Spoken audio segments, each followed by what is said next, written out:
You know that person who walks into the kitchen, opens the fridge, and mutters, "Okay, what was I doing again?" Or the one who sits in their car after a long day and has a full conversation with the steering wheel before going inside.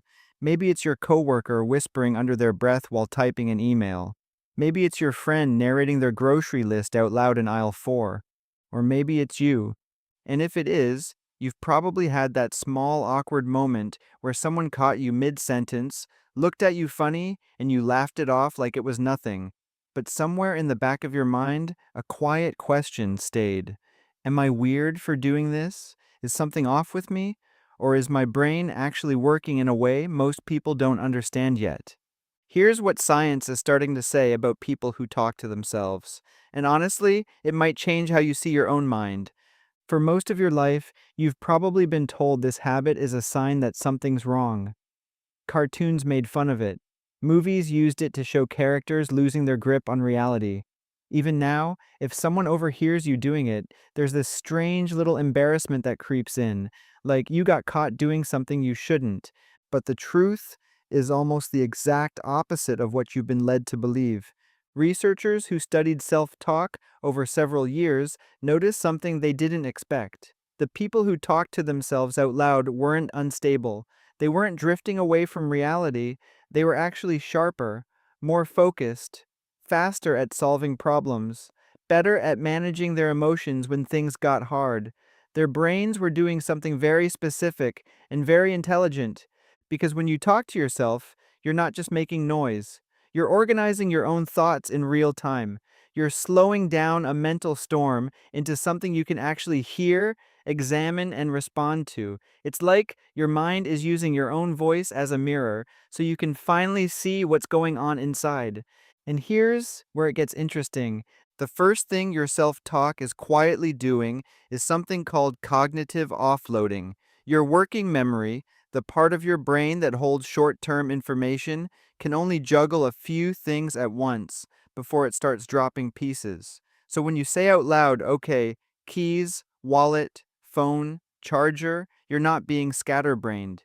You're outsourcing the load from your brain to your voice. You're using sound as a second hard drive.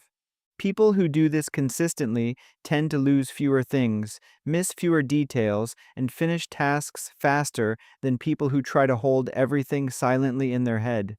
That's not a quirk. That's intelligence finding a workaround. And what comes next is even more fascinating because your voice isn't only managing tasks, it's quietly managing something far more personal. A lot of the time, when you talk to yourself, you're not organizing tasks at all. You're processing feelings. You're driving home, replaying a conversation, saying out loud what you wished you'd said. You're standing in the shower telling yourself, it's fine, you handled it. You're whispering, okay, breathe, before walking into a room that scares you a little. What's actually happening in those moments is something psychologists call self distancing. The instant you speak your thoughts out loud, your brain stops treating them like overwhelming inner chaos and starts treating them like information you can work with. It's the difference between drowning inside your own head and stepping back to look at the water. That tiny shift, just hearing your own voice say the thing, is one of the most underrated emotional regulation tools the human mind has. You're not losing it, you're regulating yourself in a way most people never learned how to do. But here's the part that changes everything. A lot of people who talk to themselves grew up in environments where nobody really listened. Maybe your house was loud, but no one was actually paying attention. Maybe your feelings were too much, or too quiet, or too inconvenient to be heard. So, somewhere along the way, your mind built its own listener. Your own voice became the safe place your environment didn't give you.